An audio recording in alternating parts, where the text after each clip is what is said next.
Ito pala yung time na umuwi ako ng Pilipinas. Dito ako sa Qatar nag-stopover. Namangha ako.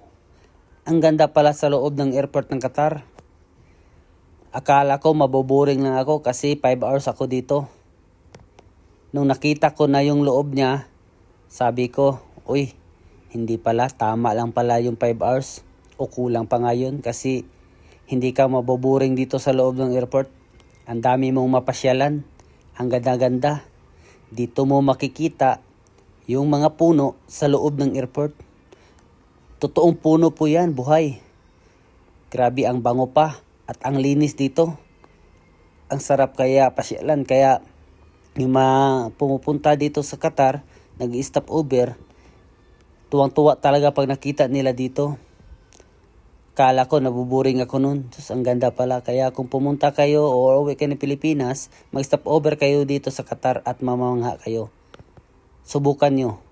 Qatar Airways. Stop over.